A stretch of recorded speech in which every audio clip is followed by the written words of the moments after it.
Magandang araw sa iyo, Kuya Chris. Tawagin mo na lang ako sa pangalang Randy. Mahilig po ako sa pagmumotor at tuwing weekends ay nagra-ride ako papunta sa kung saan-saang lugar kasama ang aking mga kagrupo. Nitong nakaraang summer ng 2020, nag-ride kami papunta sa Daritan River sa Tanay, Rizal. Napagkasunduan kasi namin na ilog naman ang aming pupuntahan dahil mas payapa ang mga ganoong lugar. Lahat ng kasama ko noon ay may tinatawag na OB o Official Backride. At ako lang ang wala kaya madalas sila akong makantsawan na bilisan ko ang paghahanap dahil baka white lady pa ang umangkas sa akin.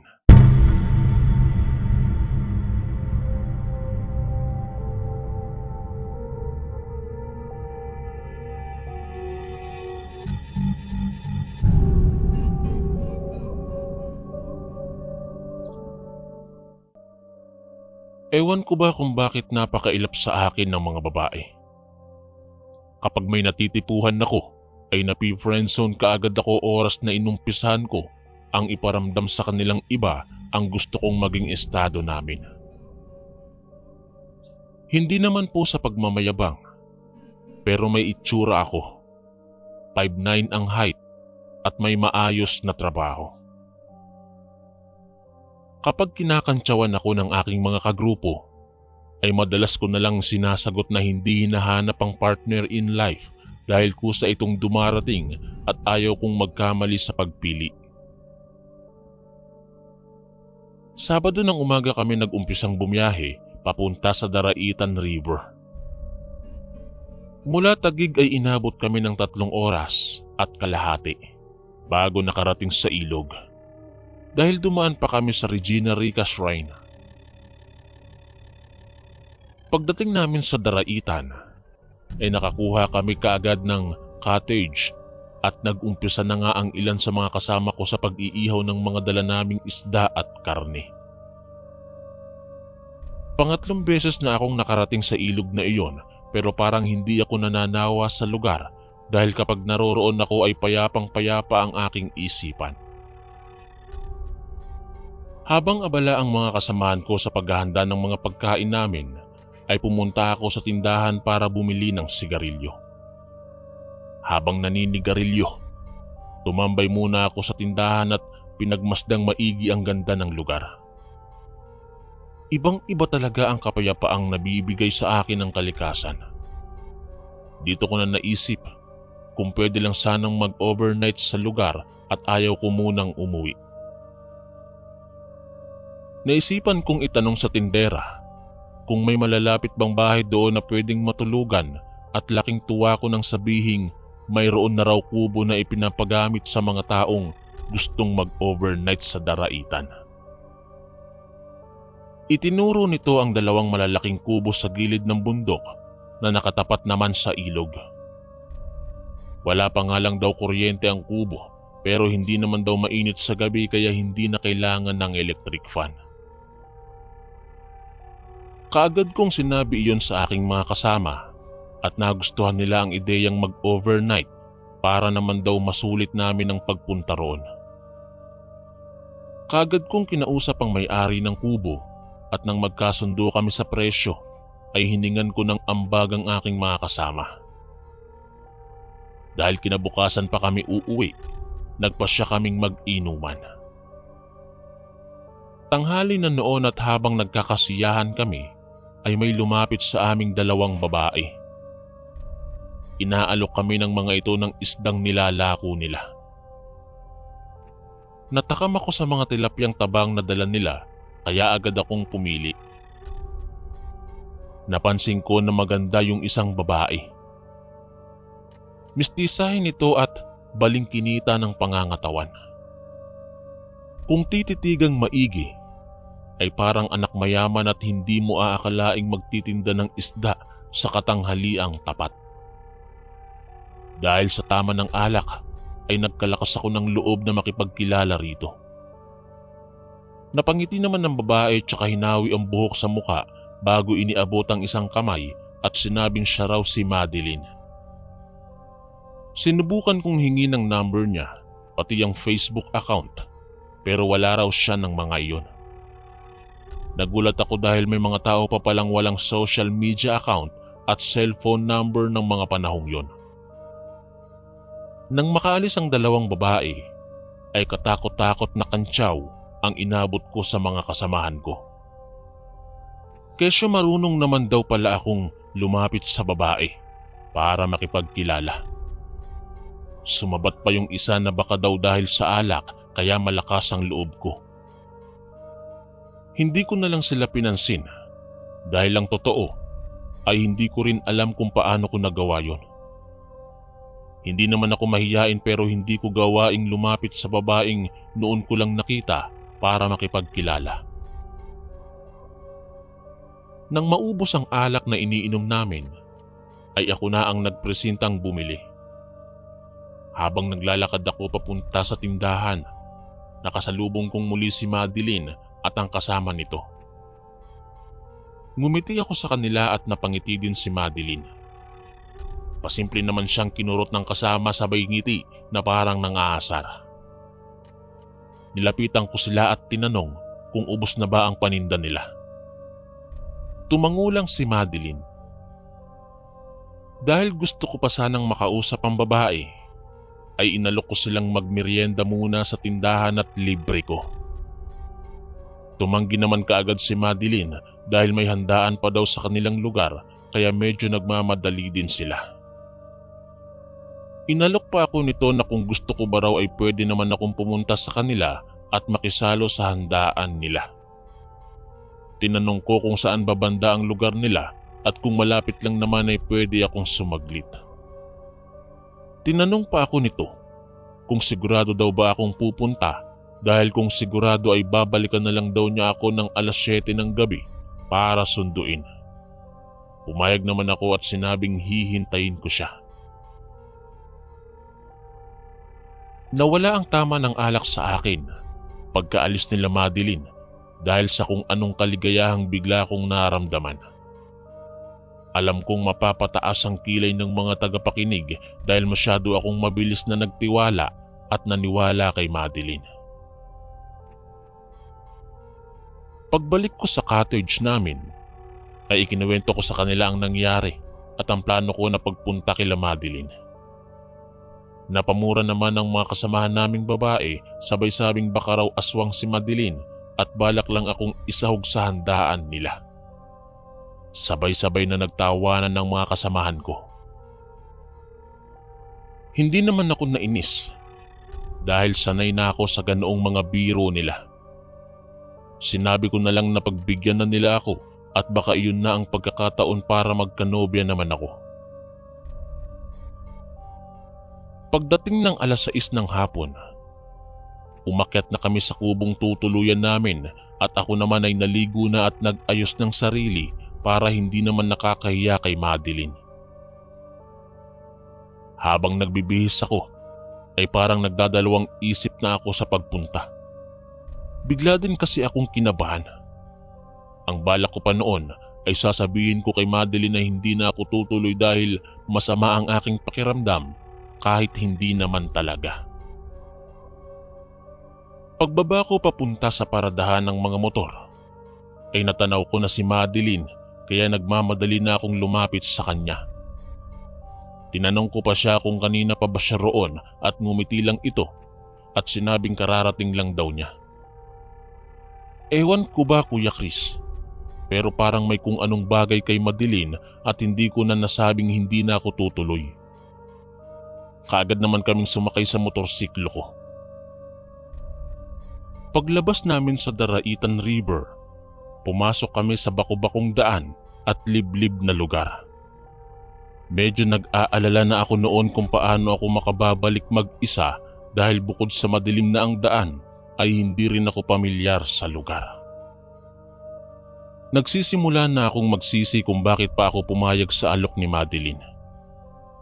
Halos 30 minutos din kaming nagbiyahe bago kami nakarating sa kanilang sitio. Pagbaba namin ng motorsiklo, ay isa-isang nagtinginan sa akin ng mga taong nakaupo sa isang mahabang lamesa. Nakaramdam ako ng pagkailang kaya pinagpawisan ako. Lumabas naman sa pintuan ng bahay ang dalawang matanda at sinalubong kami. Ipinakilala ako ni Madeline sa mga ito na sila raw ang mga magulang niya. Pinapasok ako sa loob ng bahay. Maayos ang loob kahit napakasimple. Maganda ang pagkakaayos ng mga gamit at napakalinis din. Inabutan ako ni Madeline ng plato at inayang maupo na sa hapag para sabay na kaming kumain. Habang nagsasandok ako ng pagkain, ay tinanong ko si Madeline kung kaano-ano niya ang mga nasa labas. Pinsan daw niya ang iba sa mga naroroon at ang iba naman ay dayo na galing sa ibang barangay. Pagkatapos kong kumain, inaya ako ng mga pinsan ni Madeline na tumagay para daw makilala naman nila ako. Hindi ako nakatanggi dahil kakaiba talaga sila kung makatitig sa akin. Hindi pa man ako nakakaupo ay inabutan na ako ng tagay ng isang lalaking nagpakilalang Ramil. Pinsan daw siya ni Madeline. Inalok din nila ako na tikman ang pulutan nila. Tumanggi ako at sinabing mamaya ng kaunti dahil kakakain ko lang. Ang totoo, Kuya Chris, ay bigla akong nag-alangan dahil napakalaking buto kasi ang nakahalo sa mga karne ng pulutan. Bigla ring pumasok sa isip ko yung sinabi ng mga kasamahan ko na baka aswang si Madeline. Ilang minuto pa lang akong nauupo sa inuman ay hindi na ako mapakali. Gustong gusto ko nang umuwi pero hindi ko naman alam kung paano magpapaalam. Pagdating sa akin ng tagay, ay tinanong ako ni Ramil kung taga saan daw ako at kung paano kami nagkakilala ng kanyang pinsan. Ininom ko muna ang alak bago ako nagkwento sa kanila at habang nagsasalita ako ay biglang sumenyas si Ramil na wag muna akong maingay. Lahat sila ay sabay-sabay na nagtinginan sa gawing kalsada. Halo-halo na ang nararamdaman ko noon. Pinagpapawisan na rin ang mga kamay ko at biglang nanuyo ang aking lalamunan. Maya-maya pa, biglang tumayo ang tatlong lalaki at dumampot ng mga itak. Sabay-sabay silang tumingin sa akin at inutusan akong pumasok muna sa loob. Magtatanong pa sana ako kung anong nangyayari pero bigla namang may humatak sa aking braso papasok sa loob. Nadulas pa ako at napaupo dahil sa lakas ng pagkakahatak sa akin. Pagpasok ko sa loob ay sumenyas si Madeline na yumuko lang ako. Maya-maya pa ay nakarinig na ako ng mga angil na parang nagmumula sa malalaking hayop at nagkakagulo na ang mga kalalakihan sa labas. Kanya-kanya ng pagsasalita na harangin sa bandang kanan at abangan sa bandang kaliwa. Ang sumunod ay kalabugan at tunog ng mga nababasag na bote at baso na ang naririnig ko. Nanginginig na ang buo kong katawan ng mga oras na iyon at magkahalong pagsisi at takot ang nararamdaman ko. Kaya panay ang pagmumura ko sa isip. Hindi ko na alam kung ano ang posibleng mangyayari sa akin. Si Madeline at ang mga magulang niya ay kapwa nakasiksik sa tabi ko at alam kong maging sila ay takot na takot din sa mga nangyayari. Ilang minuto rin kaming nakaupo at nakayuko nang biglang tumahimik sa labas ng bahay. Dahan-dahang tumayo ang ama ni Madeline at sumilip ito sa siwang ng bintanang malapit naman sa pwesto ko. Sumenyas ito sa amin na manatiling nakayuko at huwag mag-iingay. Habang nakasilip ang ama ni Madeline, ay bigla akong nakarinig ng daing ng isang tao. Humihingi ito ng tulong at parang hirap ng huminga. Dali-dali nitong binuksan ng pinto at doon ay biglang bumagsak ang isang lalaking duguan na may mga sugat sa magkabilang braso. Wakwak ang balat at napakaraming dugo ang tumutulo. Ayon dito, ay siya ang unang inatake ng mga aswang at kaagad na napuruhan. Hindi ako makakilos noon, Kuya Chris, sa pagkabigla dahil sa nasaksihan.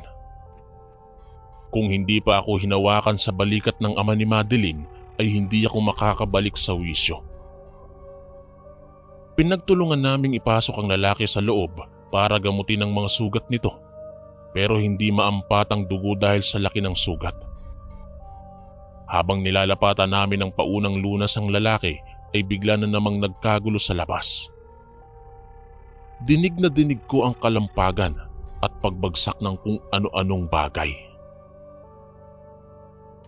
Magkahalo rin ang mga pag-angil at pagsigaw ng mga kalalakihang animoy nakikipagrayot.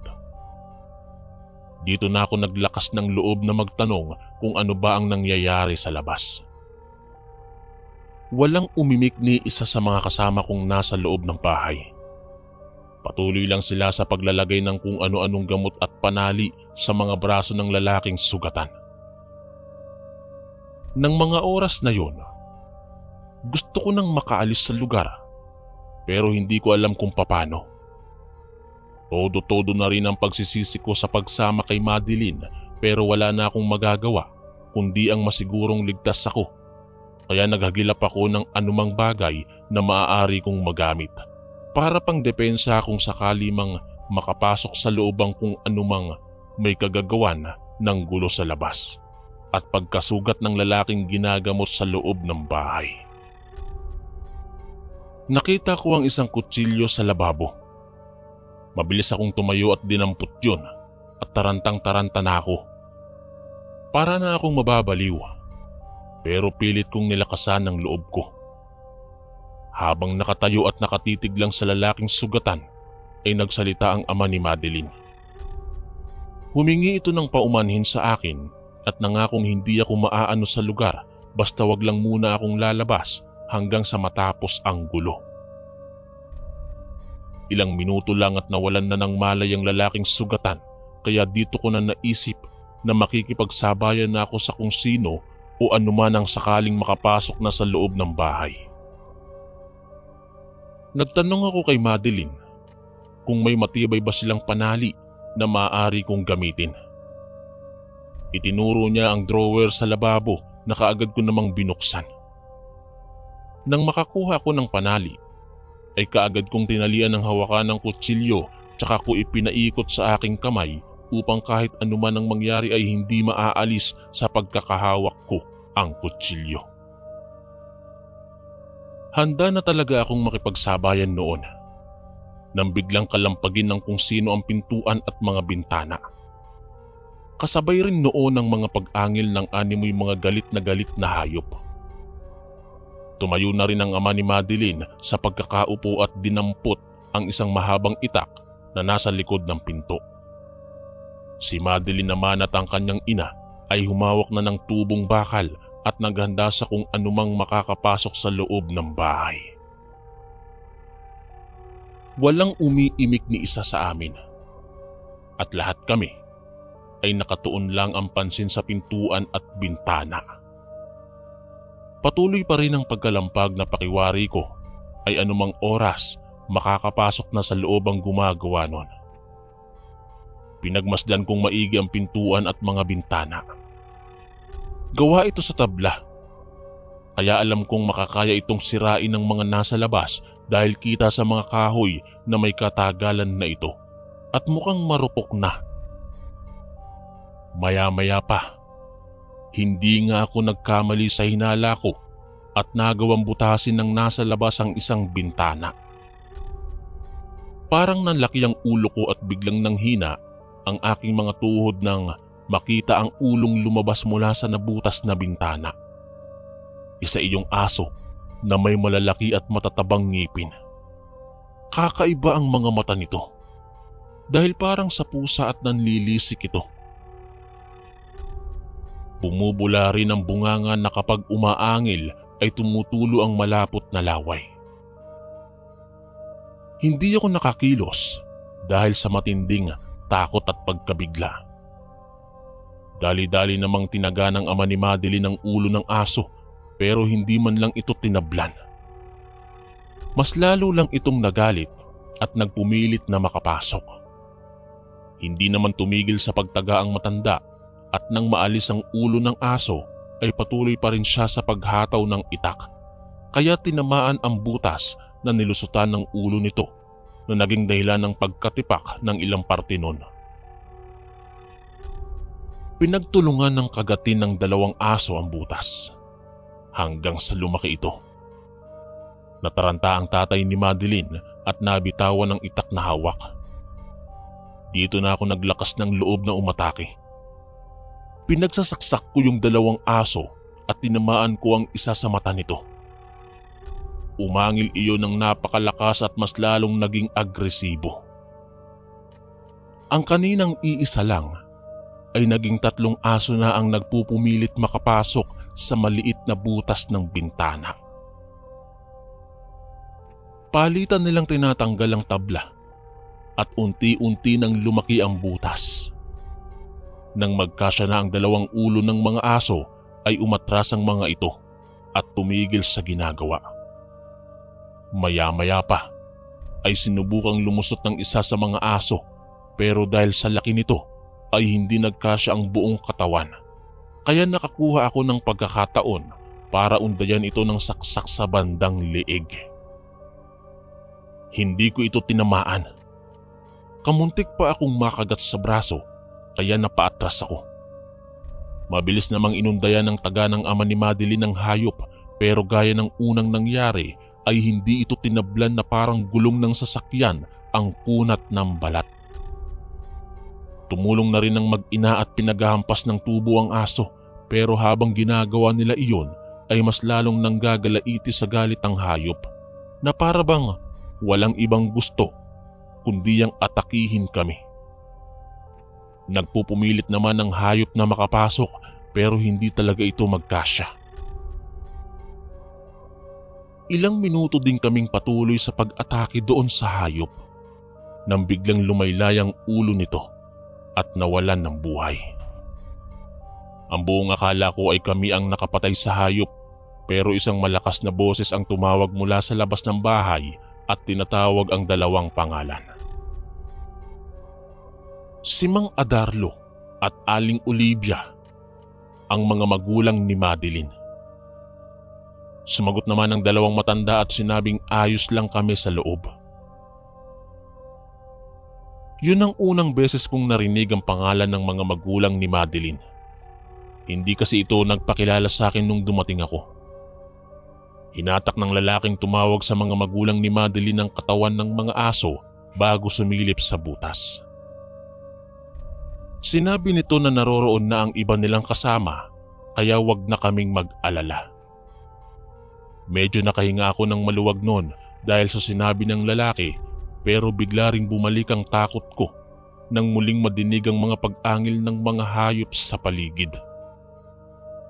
Kitang-kita ko mula sa butas sa bintana ang mga naglalakihang aso na may kulay dilaw na mga mata. Nakalabas ang mga ngipin nito at halatang galit na galit. Tumutulo rin ang napakalapot na laway sa kanilang mga bibig at paminsan-minsan ay inilalabas pa ang dila. Inihagis ng isa sa mga lalaki ang katawan ng patay na aso sa harap ng mga papalapit na hayop.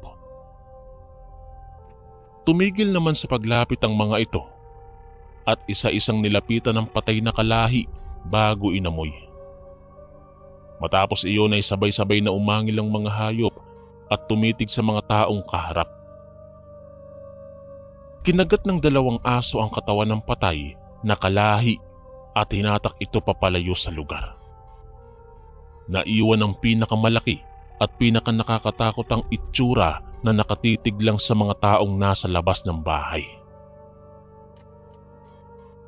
Ilang sandali lang at umalis na rin ito. Makalipas ang halos 30 minuto ay naghudyat ang mga kalalakihang nasa labas ng bahay na wala na ang mga aswang at maaari na kaming lumabas. Nang buksan ni Mang Adarlo ang pinto ay una kong nakita ang pinsan ni Madeline na si Ramil.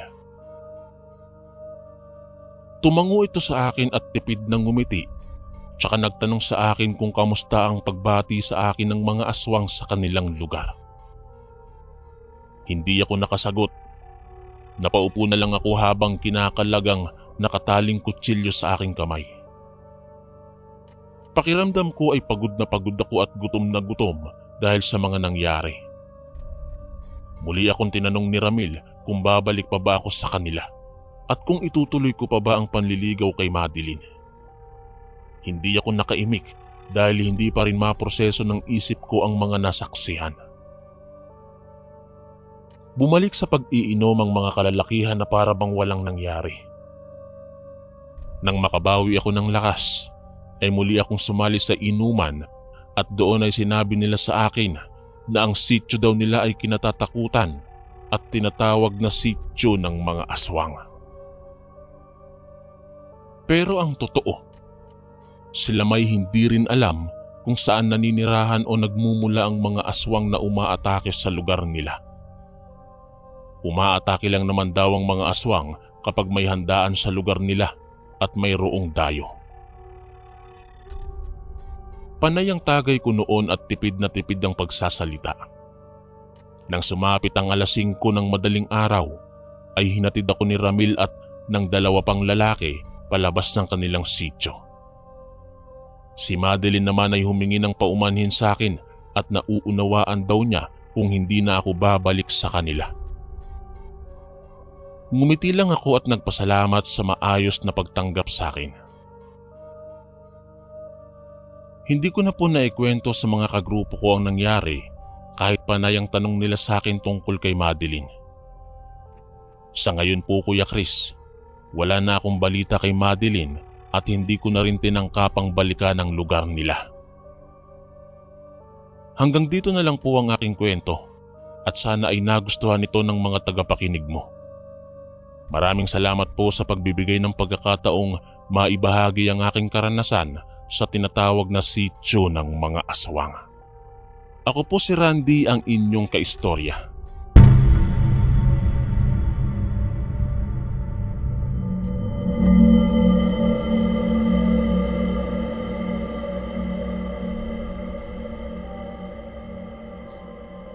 Noong 8 taong gulang ako, mayroon akong nabasa sa libro tungkol sa isang karakter na nagngangalang Magindara. Ayon sa alamat, si Magindara ay anak ni Asuang na naninirahan sa bulkan ng Malinaw sa Bicol. Ang kapatid ni Magindara ay nagngangalang Oriol na may kakayahang mangakit at gawing tagasunod ang sino mang makakarinig ng kanyang malamyos at magandang tinig. Samantalang ang pambihirang abilidad naman ni Magindara ay ang lumikha ng ulan o bagyo at kaya niya ring pahupain ito. Dulot ng kamusmusan, hiniling kong makita si Magindara ng aktwal. Nakasulat kasi sa libro ang napakagandang paglalarawan sa pisikal nitong anyo. Si Magindara ay mayroong kulay asul na mga balintataw na parang sa katulad ng dagat. Ang porselanan nitong katawan ay bumabagis sa manipis at mapupula nitong mga labi. Abot din hanggang dibdib ang kanyang itim at paalon-alon na buhok. At higit sa lahat, ang kalahating katawan nito'y maihahambing sa kumikinang na buntot ng isda. Pero hindi ko inaakalang malayo pala ang paglalarawan dito ng ibang tao. Nang minsang bumiyahe ako papunta sa isang partikular na isla sa Antique, naikwento sa akin ng iilang mga tao roon ang tungkol sa isang uri ng aswang na naninirahan sa mga katubigan. Tinatawag nila itong Magindara. Ang mga Magindara ay pinaniniwalaan nilang mga aswang sa katubigan. At ayon sa mga haka-haka, ang mga Magindara ay kumakain lamang ng hilaw na karne ng matatandang tao. Sapagkat sa hindi malamang dahilan ay nalalason sila sa mga dugo ng berhen o ng mga hindi pa kinukulubot ang balat. Bago ako nakarating sa isla, ay kinailangan ko munang mamasahe sakay ng bangkang dimotor. Nakalimutan ko nga palang ipakilala muna ang aking sarili. Ako po si Joseph, 26 na taong gulang. Isa akong adbokista ng kalikasan. Bumibiyahe ako ng napakalayo upang puntahan ang mga itinuturing na yamang tubig at yamang lupa sa iba't ibang lugar. At ang aking tuntunin ay hikayatin ng mga taong lalong pagyamanin ang likhang natural sa pamamagitan ng pagbabahagi ko ng aking mga karanasan sa tulong ng teknolohiya. Nakilala ko ang nagmamaneho ng bangkang aking sinakyan na ang pangalan niya ay Cesar. 47 taong gulang. Sa kalagitnaan ng pamamalaot, nagbahagi si Ka Cesar ng hindi kapani-paniwalang kwento. Ayon sa kanyang salaysay, ang yumaon niyang ama raw ay isang mangingisda. Namatay ang tatay niya noong 10 taong gulang siya.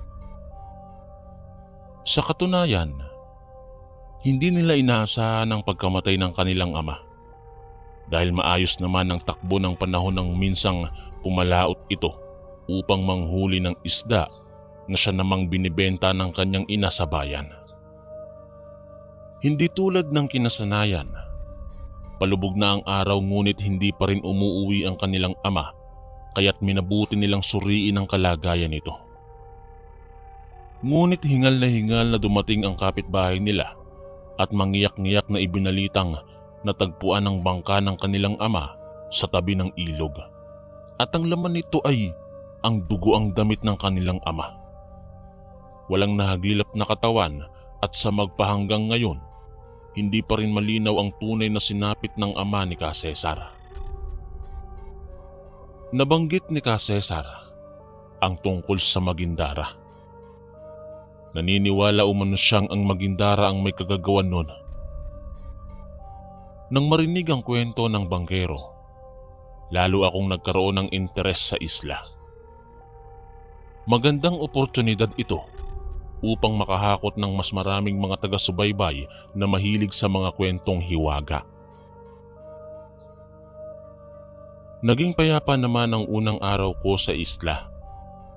Maganda ang pakikitungo sa akin ng mga tao roon na ang pangunahing ikinabubuhay ay ang pangingisda. Kahit hindi gaanong marangya ang estado ng kanilang mga buhay, hindi pa rin nawawala ang mga ngiting nakasilay sa kanilang mga labi. Nagrenta ako ng matutuluyan doon. Isang munting kubo, ngunit may malambot na kama.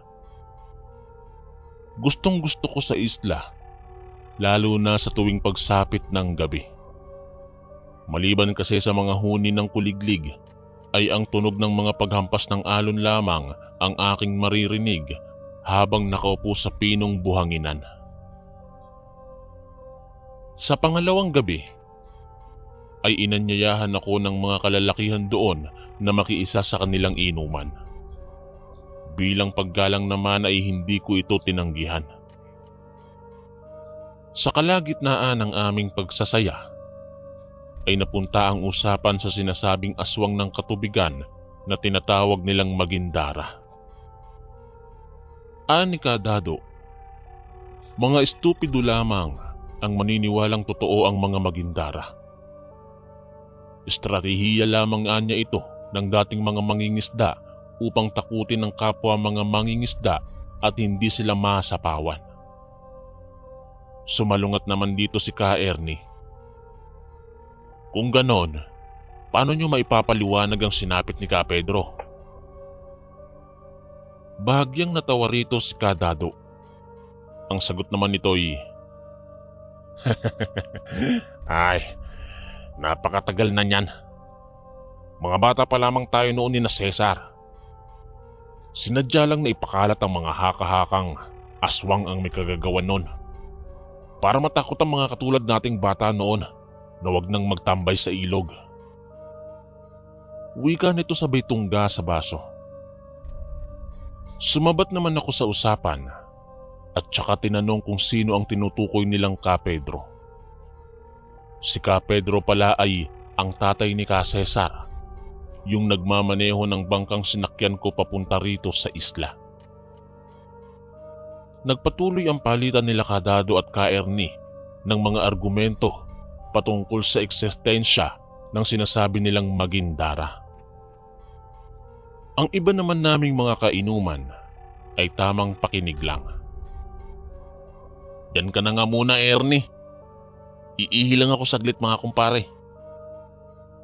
Sambit ni Ka Dado, tsaka ito tumayo mula sa kanyang kinauupuan at dumiretso ng lakad patungo sa likod ng higanteng bato sa may ilog. Habang iniraraos ni Ka Dado ang tawag ng kalikasan, nagpatuloy sa kwentuhan kaming mga nakapalibot sa mesa. "Nasaan na ba si Dado? Isang balde siguro ang ihi nun." Biro ni Ka Joey nang mapansing halos 10 minuto na'y hindi pa bumabalik si Ka Dado.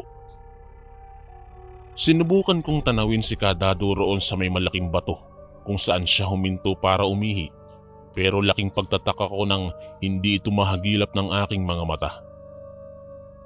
Nagpaalam ako kina Ka Joey na susuriin ko lang si Ka Dado dahil baka kako ay nakaidlip doon sa likod ng bato at hindi lang mahagilap ng mga mata ko dahil makulimlim ang paligid. Habang tangan ang gaserang pinahiram ni Ka Ernie, inilawan ko ang paligid upang hanapin si Ka Dado.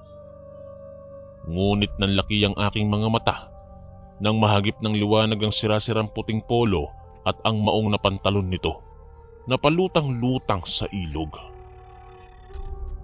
Tinawag ko ang aking mga kasama upang ibalita ang aking natuklasan. Nagsimula na rin silang mangamba sa posibleng kinalagyan ni Ka Dado, pero sa kabila nito'y nagpatuloy kami sa paghahanap.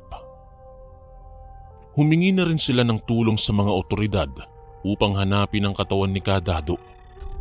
Ngunit nabigo lamang ang lahat. Hindi na natagpuan ang katawan ni Ka Dado at naging palaisipan ang tunay na sinapit nito. Hindi ko inaasahang sa pananatili ko sa isla ay matutunghayan ko ang kahindik-hindik na insidenteng iyon.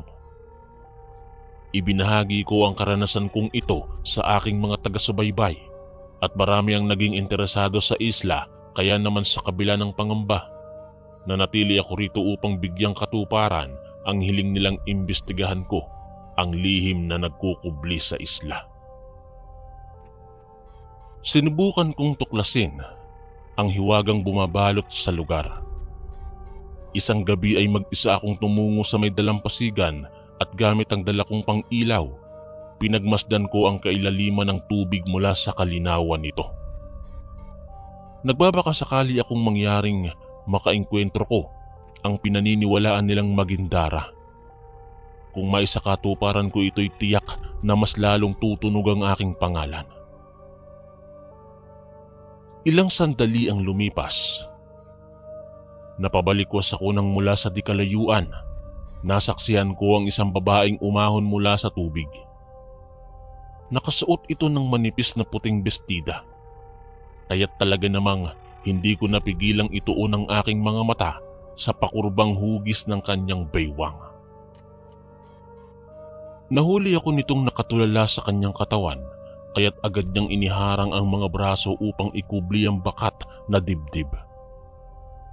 Nagsisigaw ito at tinawag akong bastos, kaya't sumaklolo ang mga tao dahil sa pag-aakalang nasa bingit ng kapahamakan ng babae. "Teka, mali ang akala nyo. Hindi ko sinasadyang matagpuan siya rito sa ilog." Pangangatwiran ko. Sa kabutihang palad, hindi naman nila ako pinag-isipan ng masama at ipinaliwanag sa babaeng ako'y isang dayo roon sa isla. Humingi ng tawad ang babae na kalaunay nakilala ko bilang si Mirasol. "Huwag kang magkakamaling pormahan niyan si Mirasol. Unika iha pa man din niya ng kanyang ama." Wika ni Ka Ernie nang minsay mapagkwentuhan namin si Mirasol. Napag-alaman kong nag-iisang anak na babae lamang pala ito. dahil dalawa lamang sila ng nakatatanda niyang kapatid na lalaki na pinanganak na pipi.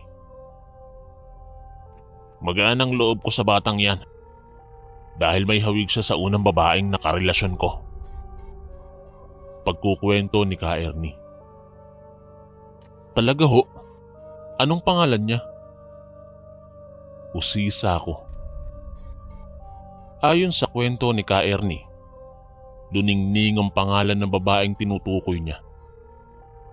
Halos 2 dekada na rin daw ang nakararaan nang makilala niya si Luningning, sapagkat 18 taong gulang lamang siya nun.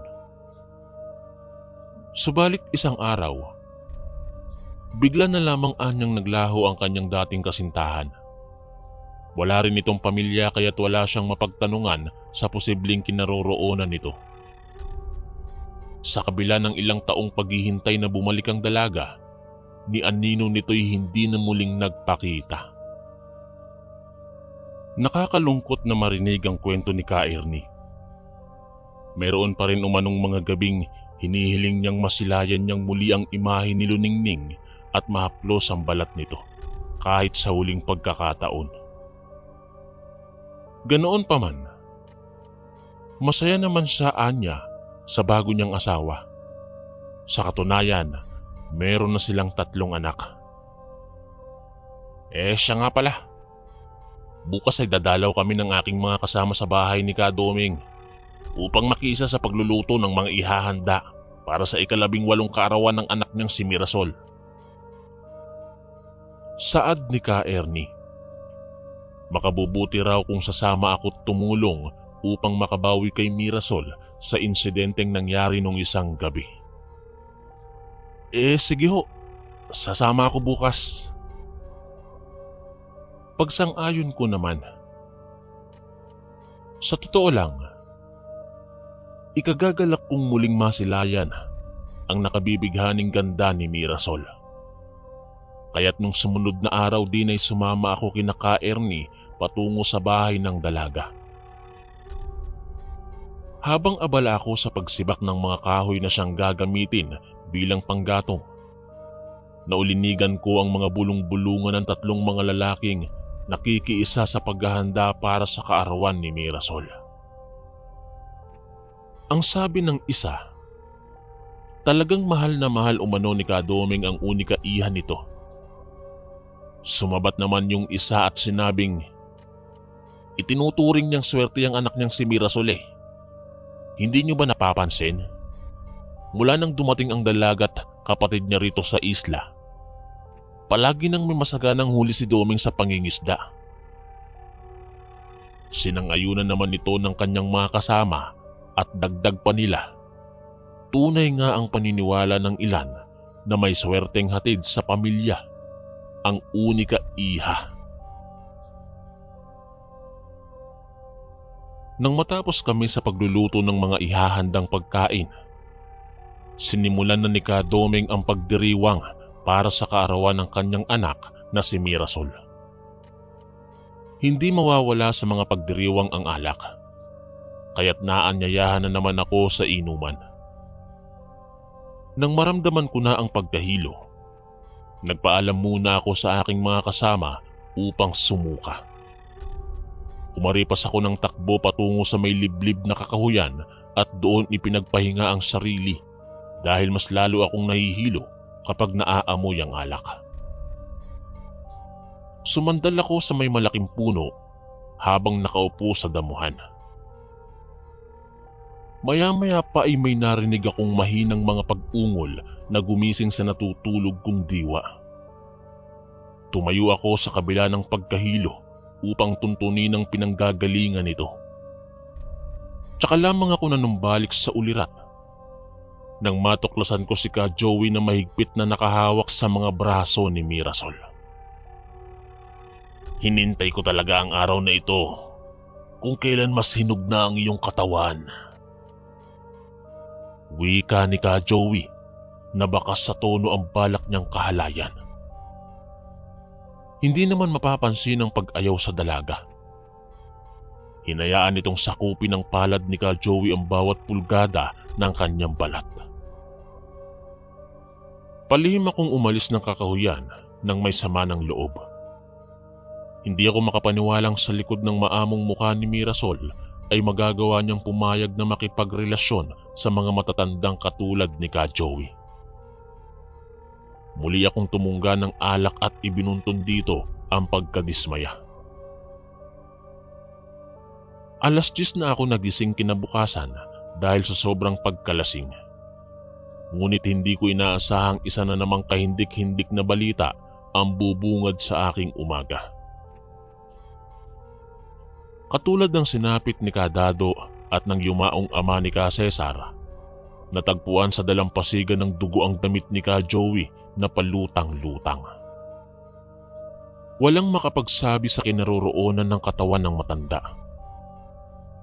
Muling naging palaisipan sa mga tao ang panibagong insidenteng ito.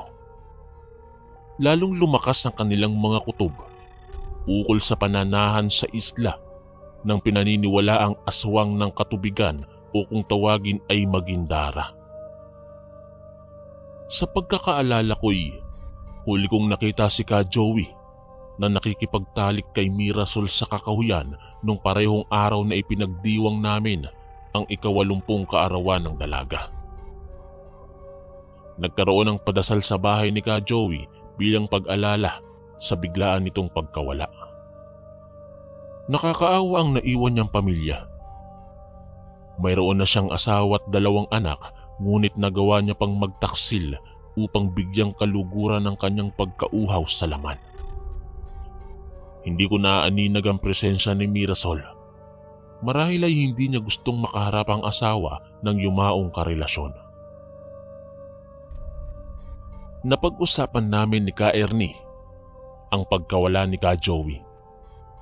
Ngunit sa kalagitnaan ng aming pag-uusap, isang lihim ang ibinunyag sa akin ni Ka Ernie. Sa'yo ko lamang sasabihin ito. Ang totoo'y batid ko kung sino ang nasa likod ng sinapit ni Joey. Ani Ka Ernie na siya namang ikinakunot ng aking noo. Ano ang ibig niyong sabihin? Tanong ko rito. Ayon sa kanya, noong nakaidlip na kaming lahat, dala ng sobrang kalasingan, naulinigan niya ang isang boses na animoy humihingi ng tulong.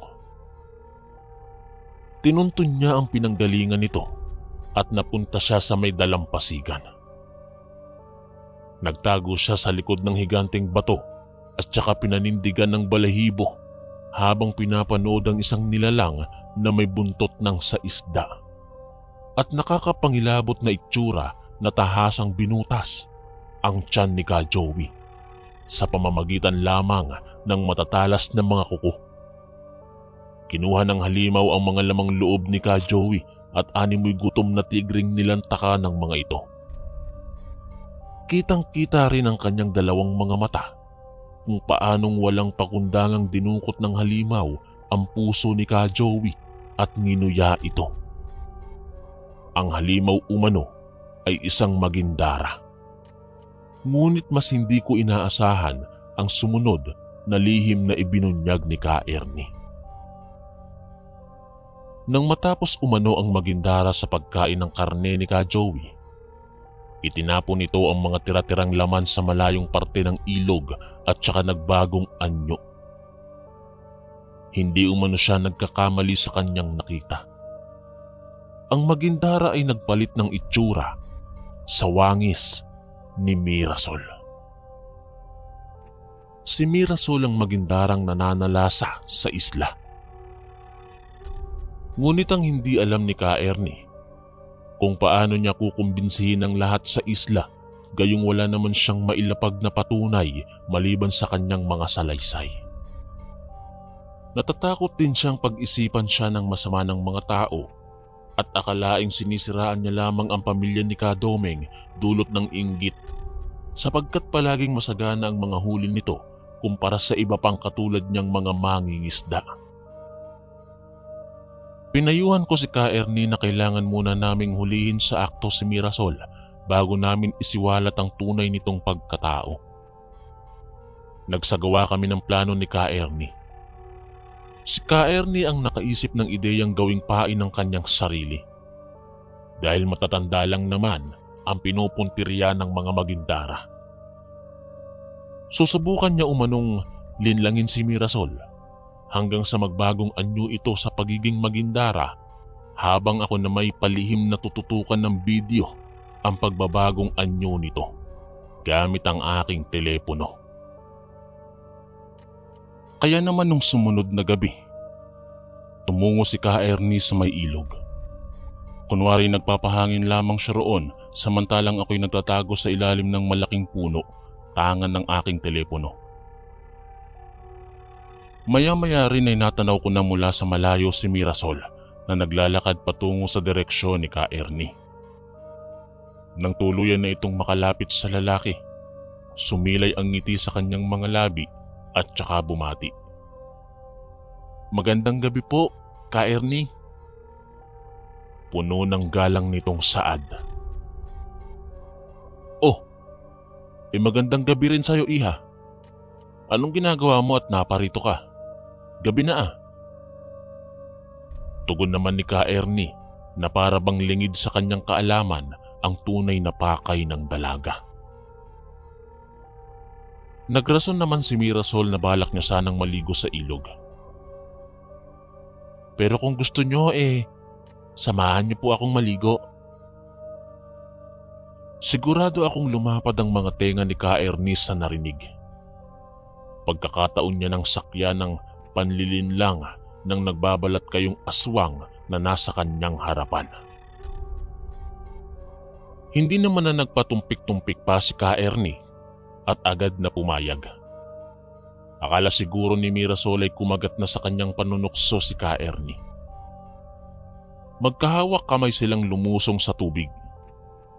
Inalis ng dalaga ang suot nitong bestida at muntikan ko nang makalimutang halimaw ito dahil sa nakabibighaning hugis ng katawan nito. Tumama ang sinag ng buwan sa makinis at porselana niyang kutis. Kahit sino'y hindi makatatanggi sa pambihira niyang ganda. Hinaplos ng dalaga ang balikat ni Ka Ernie na animoy minamasahi ito. "Maaari mo bang kwentuhan ako tungkol sa mga dating karanasan mo sa pag-ibig?" Wika ng dalaga sa malambing na tono.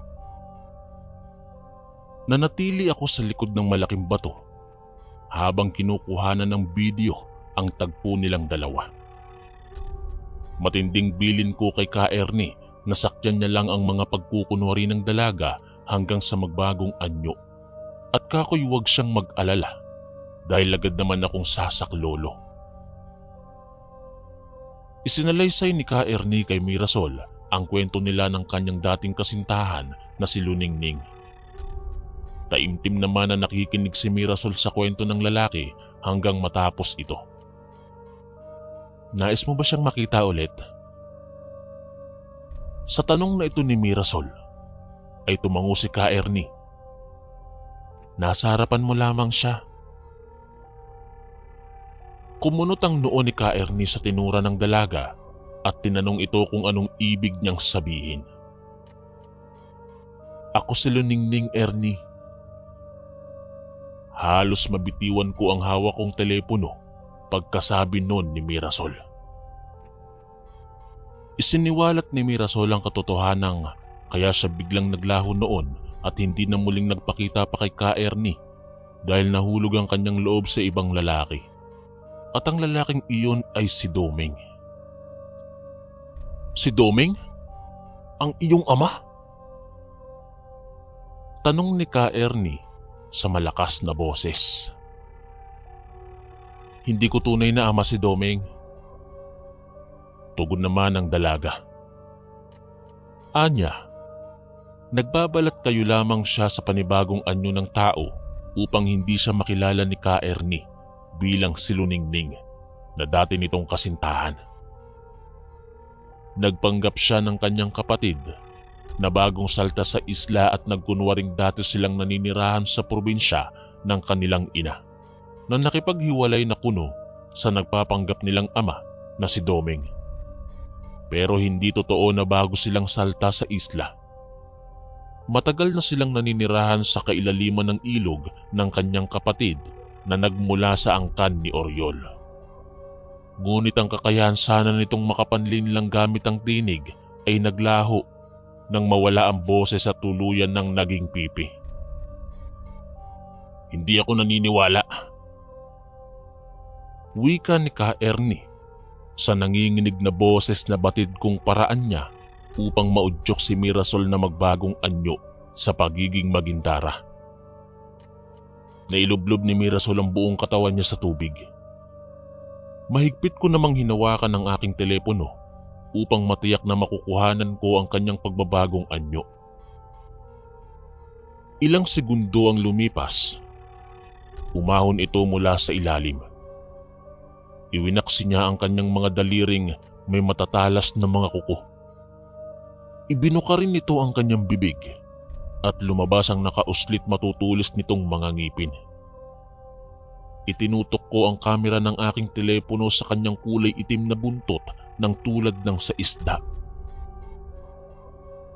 Akma niya na sanang susunggaban si Ka Ernie nang alertong binunot ni Ka Ernie ang kutsilyong nakasuksok sa loob ng kanyang pantalon. Kinuha ko rin ang dala kong itak bilang sandata at pinagtulungan namin ni Ka Ernie ang Magindara. Subalit iningatan naming hindi ito mapaslang. Nawala sa kamalayan ng Magindara pagkatapos makatanggap ng ilang taga mula sa amin ni Ka Ernie. Bagamat hindi naman ganoon kalalim ang mga natamong sugat nito. Habang iginagapos ni Ka Ernie ang mga kamay ng Magindara gamit ang inihanda naming lubid, natanaw ko mula sa dikalayuan si Ka Doming at ang kapatid ni Mirasol. Mayroon silang tangan na itak. "Anong ginagawa niyo sa asawa ko?" Bulalas ni Ka Doming nang madatna ng Magindarang nakagapos. "Nabisto na namin kayo, Doming. Wala na kayong magagawa." Malakas na sambit naman ni Ka Ernie. Sinalakay kami ni Ka Doming at ng kapatid ni Magindara. Inihanda naman namin ni Ka Ernie ang aming mga itak at nakipagsalitan ng mga taga sa dalawa. Tumagal ang aming pakikipagbuno sa bawat isa nang biglang nagsidatingan ng ilang tao sa isla dahil nabulabog umano sila ng ingay na nililikha namin. Inaasahan na namin ang pagkasurpresa sa kanilang magiging reaksyon sa sandaling matunghayan ng Magindara. At hindi nga kami nagkamali. Pilit naming kinumbinsi ni Ka Ernie ang mga tao na ang Magindarang iyon ay si Mirasol. Ipinakita ko sa kanila ang kuha ko sa telepono na nilalaman ng pagbabagong anyo ni Mirasol na siyang Magindarang nananalasa sa isla. Nabigyang kasagutan din kung bakit palaging masagana ang huli ni Ka Doming. Ang kapatid ni Magindara ay may kakayahan din palang kontrolin ng mga ordinaryong nilalang na naninirahan sa katubigan. Kaya naman pala ganoon na lamang ang pagpapahalaga ni Ka Doming sa magkapatid. Hindi dahil anak niya ang mga ito, kung hindi dahil nakakuha siya ng pansariling benepisyo mula sa dalawa. Kinuyog ng mga tao sa isla si Ka Doming. Isinilid sila sa rehas na bakal upang doon pagbayaran ng mga kamalasang inihatid nila sa isla. Masasabi kong ang karanasan kong ito ay ang pinaka hindi ko malilimutan sa tanang buhay ko. Binago nito ang aking mga paniniwala ukol sa mga alamat na akala ko'y sa libro ko lang mababasa, katulad ng alamat ni Magindara. Hanggang dito na lamang po ang aking kwento at maraming salamat po sa pagbabasa nito. Ako po si Joseph, ang inyong kaistorya. Maraming salamat po mga kaistorya sa pakikinig at kita-kits po ulit bukas para sa isa na namang nakakatakot na kwento. Ito po si Kuya Chris, ang inyong kaistorya. God bless po at ingat po lagi.